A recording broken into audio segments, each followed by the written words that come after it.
자, 4장 415페이지의 그 간유동 부분을 좀 보도록 하겠습니다. 곡간유동으로 표현되어 있는 부분. 이렇게. 유체가 간 속을 흘러갈 때 간이 유체로부터 어느 정도 힘을 받는지를 이제 보려고 하는 거죠.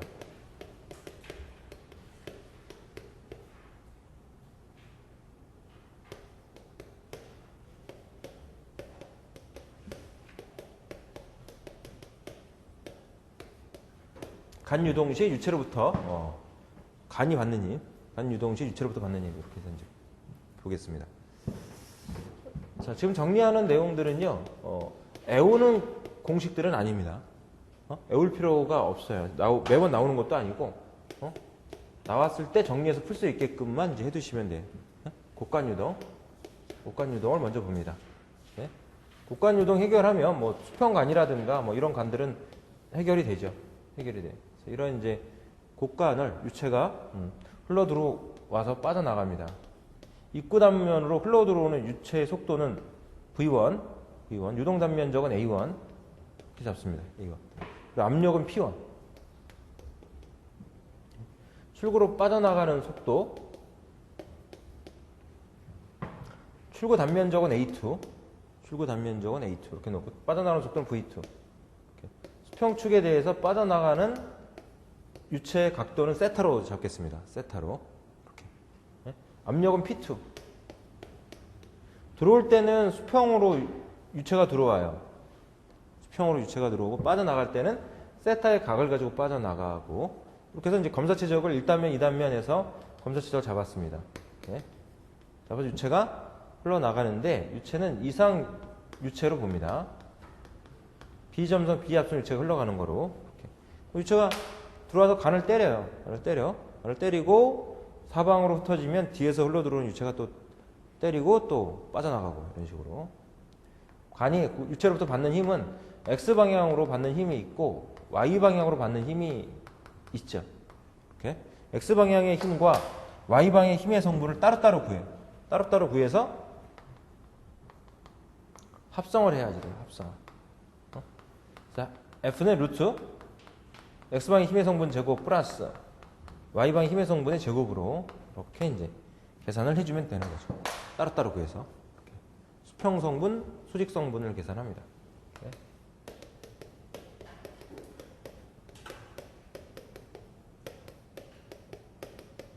수평 성분 fx. 수평 성분 fx를 구해보자. 이렇게. 그러면은 작용하는 힘은 지금 V1의 속도로 이렇게 때리니까 간성력이라는 힘이 있겠죠? 간성력이라는 힘이 있어요. 이렇게.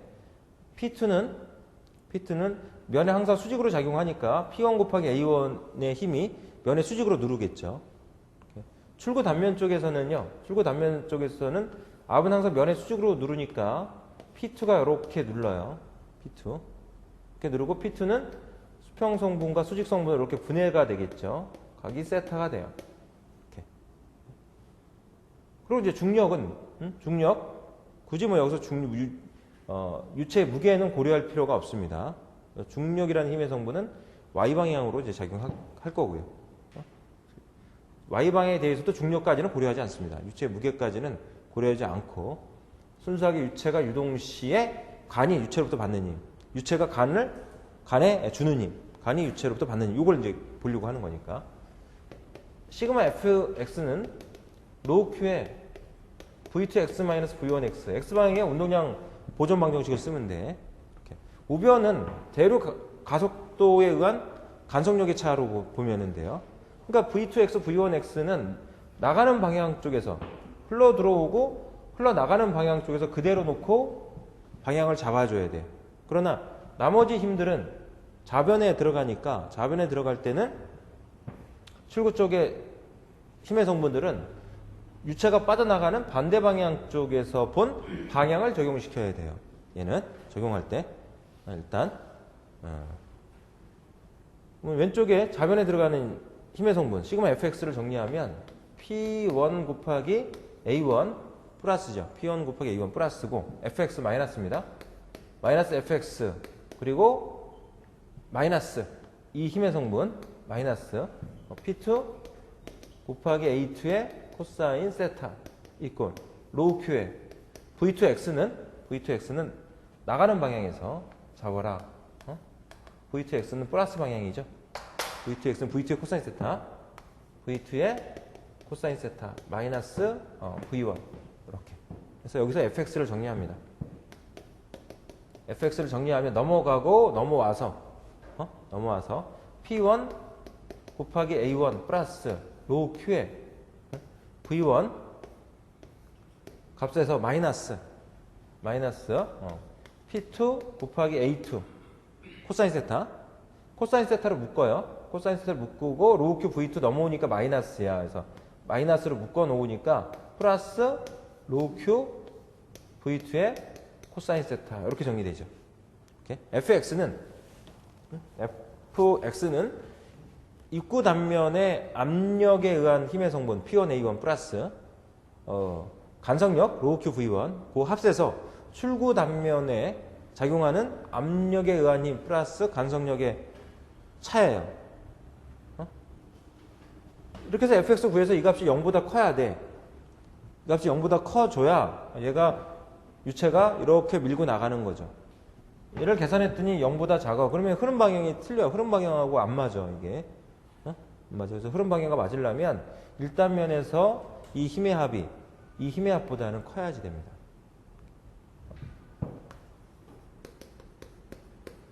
수직 성분 fy를 구해보는데 y방의 운동방 정식을 세웁니다. 시그마 fy는 로우 q의 v2y-v1y 이렇게 해서 그러면 지금 입구는 v1y가 성분이 없죠. x방향으로 유체가 들어오는 걸 봤으니까. 그러니까 v1y는 제로입니다. vy는 제로고 v2y는 v2의 사인 세타가 되겠죠. v2의 사인 세타. 좌변에는 시그마 fy는 입구 단면에는 y방향의 힘의 성분이 없어요. fy는 플러스죠. fy 그다음 마이너스 p2의 y성분 p2의 y성분 이성분 p2 곱하기 a2의 사인 세타 이퀄 로우 q v2y는 v2의 사인 세타 이렇게 해서 되겠죠. 여기서 이제 fy는 넘어가니까 p2 a2 플러스 로우 q v2에 묶어서 사인 세타 이렇게. A1 단면에는 y방향의 힘의 성분이 없습니다. A2 단면에 압력에 의한 힘의 성분 그리고 간성력 y방향의 압력에 의한 힘 플러스 간성력의 힘의 합이 fy랑 같아야 되겠죠. 자, 이렇게 해서 이제 fx 구해서 합성해 주면 됩니다. 그러니까 특별히 애울 필요는 없고요. 항상 이런 케이스가 시험에 나온다는 건 아니죠. 입구도 x성분, y성분을 갖는 상태에서 유체가 들어올 수 있는 거고. 그렇죠? 세타가 몇 도냐? 세타가 30도냐, 60도냐, 90도냐, 120도냐, 160도냐, 180도냐 다양하게 나올 수 있어요. 그러니까 그때그때 맞춰서 기본적으로 x방향의 운동량 방정식 그리고 y방향의 운동량 방정식을 적용시켜서 풀어내면 된다. 이거를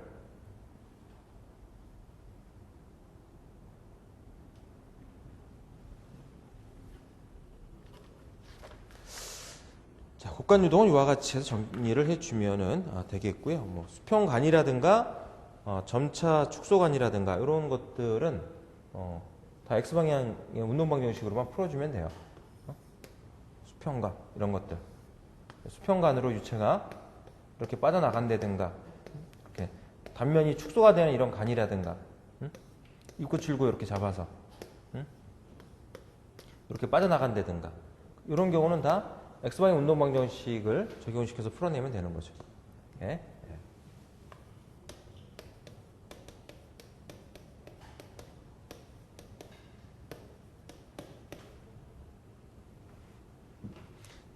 다음에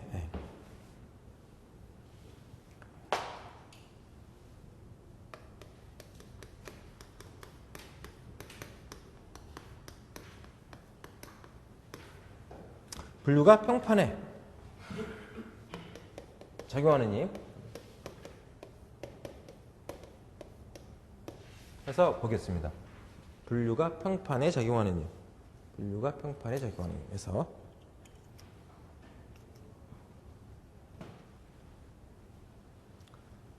분류라는 표는 노즐에서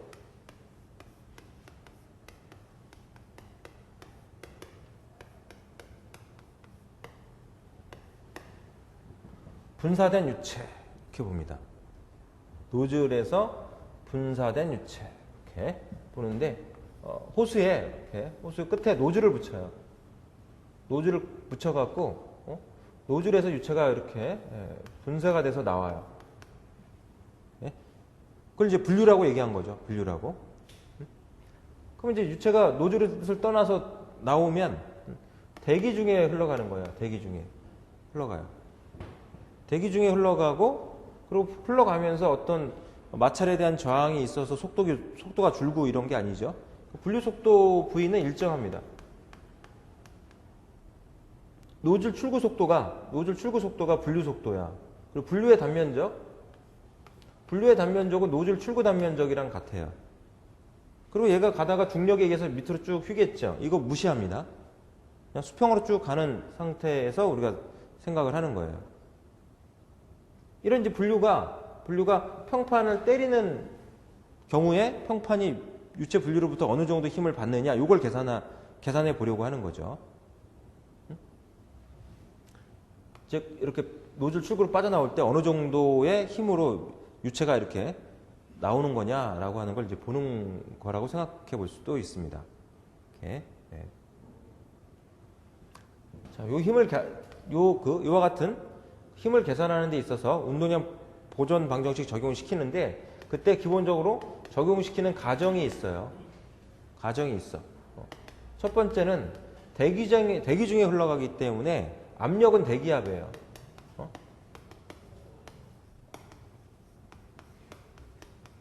압력은 대기압을 받아. 대기압을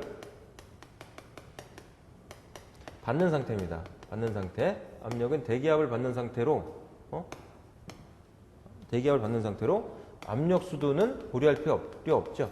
압력 수도 무시합니다. 무시를 해.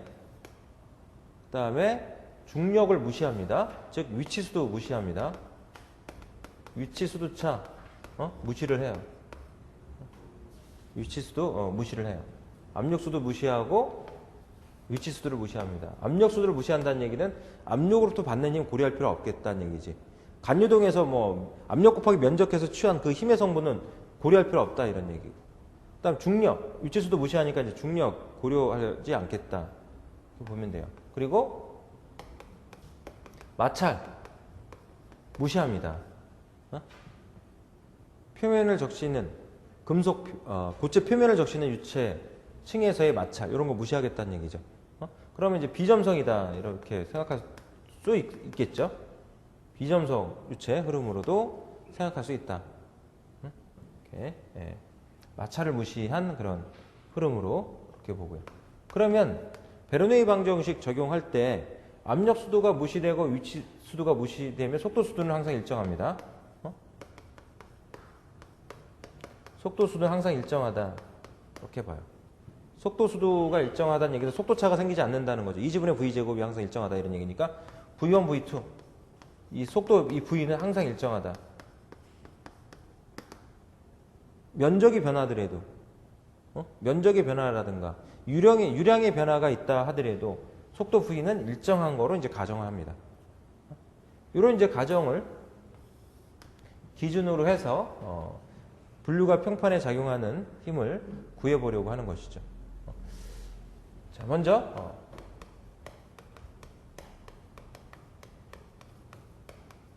고정평판에 작용하는 힘을 보겠습니다.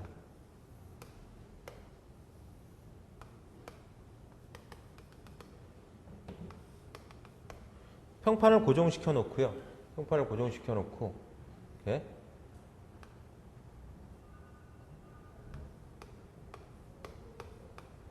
노즐에서 유체를 분사시켜요. 근데 평판은 지금 고정돼 있어. 고정된 평판이야. 고정된 평판이야. 고정된 평판에 이렇게 이제 유체를 분사를 해서 때려요. 때려서 유체가 이렇게 이제 갈라져 나갑니다. 갈라져 나가. 이렇게 해서 노즐에서 분사됐을 때 속도는 지금 V이고요. 직경은 D에 면적은 A, 유량은 Q로 놓죠. 유량은 Q로. 분류의 단면적은 노즐 출구의 단면적과 같고, 분류의 속도는 노즐 출구 속도와 같고, 이렇게 해서 충돌한 다음에 위아래로 이렇게 갈라져 내려가요. 갈라져 내려갈 때도 속도는 변하지 않습니다. V로 일정합니다. V로 일정. 이 상태에서 이 평판이 유체로부터 받은 힘 F를 구하라는 거죠.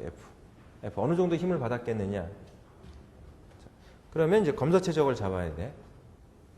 검사 최적을 이렇게 검사 최적을 잡아. 검사 최적을 잡아서 뭐 1단면 빠져나가는 쪽을 2단면으로 잡아야 되겠죠. 위아래를 2단면 이렇게 잡아. 이렇게 잡아서 시그마 fx는 로우 q에 v2x v1x 이렇게 식을 세우면 빠져나가는 쪽은 y방향이니까 v2x는 제로입니다. v2x는 제로야. 이렇게. 예. 그리고 좌변에 들어가는 힘은 지금 f밖에 없겠죠. 마이너스 f 이퀄 로우 q에 예? 마이너스 v1x는 v죠. 들어오는 속도는 v가 될 테니까 v. 이렇게 해서 결과적으로 f는 유체가 분사될 때 간섭력의 크기랑 같습니다. 로우 qv 로우 a v제곱 q는 av니까 연속 방정식 써서 이렇게